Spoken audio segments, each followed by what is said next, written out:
na kunywa mezani pa Bwana. Haleluya. Amen. Ningependa siti za mbele zijaza hizi. Haleluya. Alafu wale malaika wakae kule nyuma. Haleluya. Kina Daluma hamna sababu ukao huko nyuma. Tukae siti za mbele. Haleluya, haleluya. Tusogee huko mbele. Funze leo. Haleluya. Haleluya. Amen. Nisaidie tukuhubiri kwa kusema amina. Amen. Amen. Umuhimu wa amina utaujua ukiwa hapa mbele. Haleluya. Amen. Kwa hiyo na wewe siku ukiwa hapa mbele utajua umuhimu wa amina. Amen. Haleluya, haleluya. Amen. Amen. Tutajifunza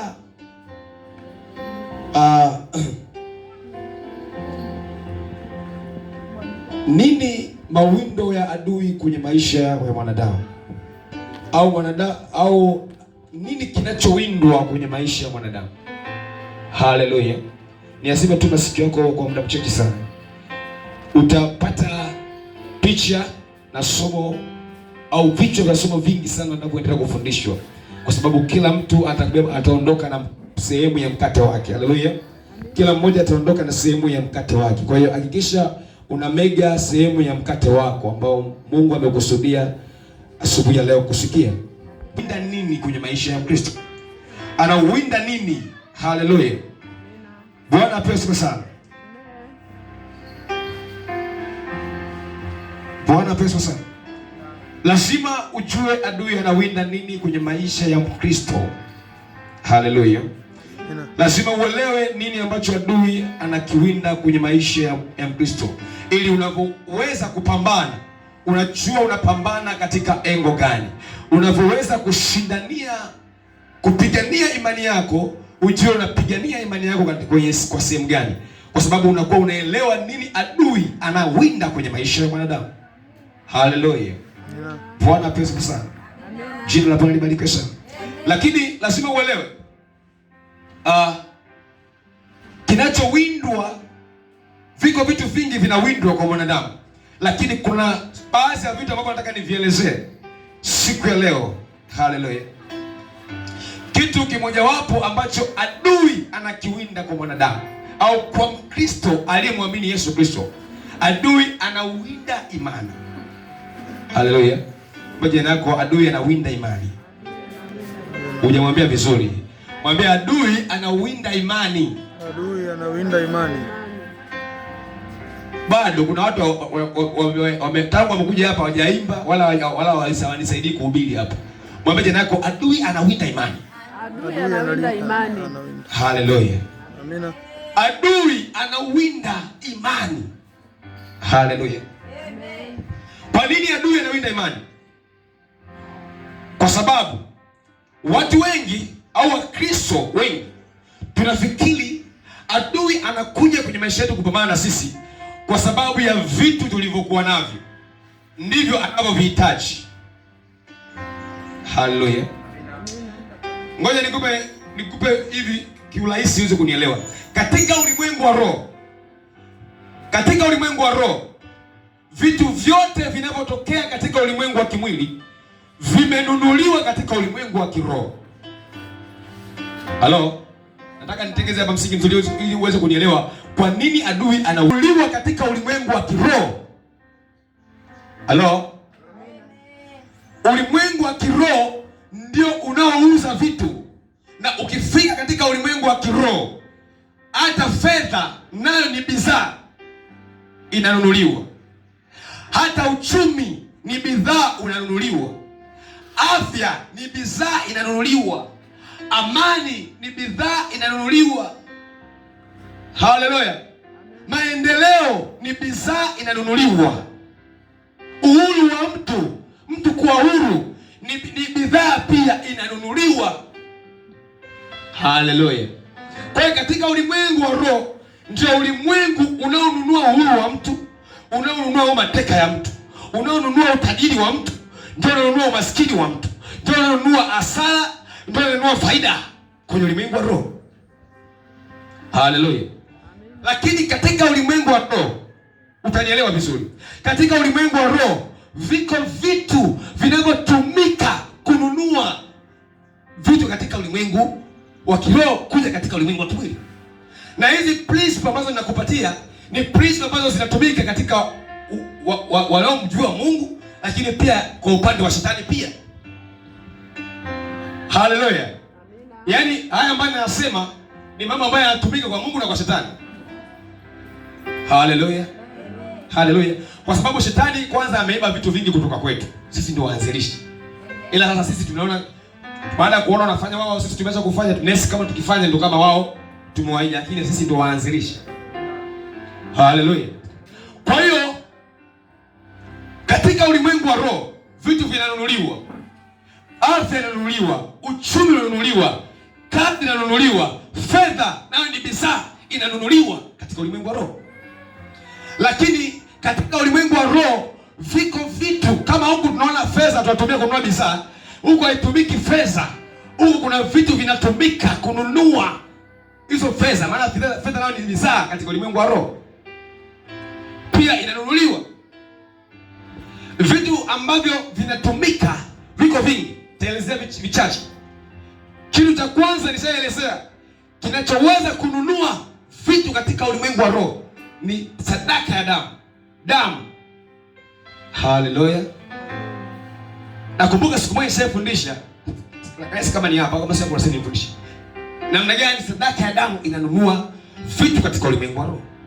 Damu inanunua vitu katika ulimwengu wa roho, iwe kwa Mungu iwe kwa shetani. Sadaka ya damu inatumika katika ulimwengu wa roho kununua vitu. Haleluya. Lakini tuna tofauti mdogo wa Kristo au wanaomwamini Mungu na ambao hawamwamini Mungu, namna utoaji wao sadaka. Haleluya. Ukisoma katika kitabu cha Ufunuo utaona 5:9 anasema unastahili wewe kukifunua kitabu hiki. Hebu anzia hapo nikuonyeshe kitu. Nikuonyeshe kitu hapo. Somo langu mimi kinachowindwa ni imani ya mtu. Kwa hiyo ninakutengenezea msingi mzuri ili uweze kunielewa. Ukifunua kitabu cha Ufunuo sura ya 5 mstari wa 9. Aliyepata za kunisomea, kuna watu hapo shapo hapa. Naweza kunisomea? Yes. Biblia inasema, yes. Nao waimba wimbo mpya Naam. Yes. Biblia inasema, sikiliza vizuri hapo. Nao waimba wimbo mpya. Nao waimba wimbo mpya ni malaika. Wastahili wewe kukitwaa hicho. Wastahili wewe kukitwaa iko kitabu na kuzifungua muhuri zake. Na kuzifungua mihuri zake. Kwa kuwa ulichinjwa. Kwa kuwa ulichinjwa. Ukamnunulia kwa damu yako. Ukamnunulia Mungu kwa damu yako. Mungu kwa damu yako. Watu wa kila kabila. Na lugha. Na jamaa. Na taifa. Haleluya. Haleluya. Malaika wanasema, hiki ni kitabu cha Ufunuo. Biblia inasema kwamba malaika kimeletwa kitabu pale mbele, wanaulizana naye anaweza kufunua hiki kitabu. Malaika wanasema anayeweza kukifunua kitabu ni huyu mmoja. Nani? Aliyechinjwa ni nani kwa ajili yetu? Yesu Kristo. Haleluya. Yesu Kristo ndiye anayestahili kufunua kitabu. Kwa nini? Kwa sababu alichinjwa, akamnunulia Mungu watu wa kila kabila, wa kila taifa na wa kila lugha. Haleluya. Ndio maana tupo hapa wenye kiu sawa, Makonde wa haya kila kabila liko hapa. Kwa nini? Kuna mtu mmoja alichinjwa akanunua. Haleluya. Wewe uko hapa kwa sababu umenunuliwa. Haleluya. Usijizalau katika jina la Yesu. Wewe ni bidhaa, ulikuwepo sokoni, Yesu akafa, akanunua katika jina la Yesu. Akanunua maisha yako, akanunua uchumi wako, akanunua ndoa yako, akanunua afya yako. Yeye alikufa ili wewe uweze kununuliwa. Haleluya. Hii kama ni nyingine upako hii. Haleluya. Kwa hiyo wewe hauna haja ya kujisarau, kwa sababu kuwepo mahali hapa kuna kitu kilifanyika kikakununua. Na ndiposa tunapokwenda mbele za Mungu, kwa sababu ziko hatia ambazo zinatufuatilia, tunasimamisha damu ya Yesu. Kwa nini damu ya Yesu? Kwa sababu mshahara wa dhambi ni mauti. Mtu yote anapotenda dhambi anatakiwa afe.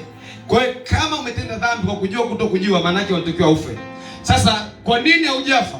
Kwa sababu iko damu ya Yesu Kristo ambayo inasimama kwa ajili ya kulipa hilo deni. Yaani Yesu Kristo alikufa ili kulipa deni la dhambi ya mtu. Amen. Haleluya. Bwana apewe sana. Amen. Sasa nini kinafanyika? Nini kinafanyika? Biblia inasema alichinjwa akamnunulia watu wa kila kabila. Kwa hiyo kinachoweza kununua vitu katika ulimwengu wa roho ni damu. Damu. Sasa sisi tuliokoka tunatumia damu ya Yesu kununua vitu. Unataka afya, unatumia damu ya Yesu. Nasimamisha damu ya Yesu juu ya familia yangu. Nasimamisha damu ya Yesu juu ya nyumba yangu. Nasimamisha damu ya Yesu juu ya kazi. Unaposimamisha damu ya Yesu, maana yake unanunua hivyo vitu katika ulimwengu wa roho. Si kama unanielewa, sijui au unanishangaa. Haleluya, haleluya. Bwana apewe sana. Unanunua katika ulimwengu wa roho. Haleluya. Kwa hiyo kitu au ni thamani, kitu au thamani ambacho kinaweza kununua vitu katika ulimwengu wa roho ni damu ya Yesu. Ndio imetununua, tumekupo hapo. Sasa kitu cha pili,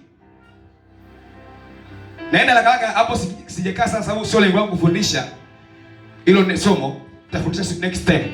Lakini lengo langu ni kuelezea kwa habari ya imani inayowindwa na adui. Kitu cha pili ambacho kinanunua vitu katika ulimwengu wa roho ni imani.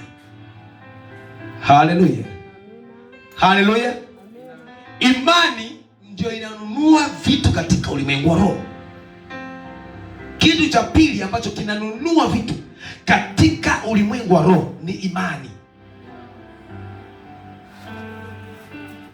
Haleluya. Bwana apewe sana. Bwana apewe sana. Amina. Haleluya, haleluya. Nataka tuanze hapo kusoma kitabu cha Mathayo sura ya 9 mstari wa 2. Haleluya.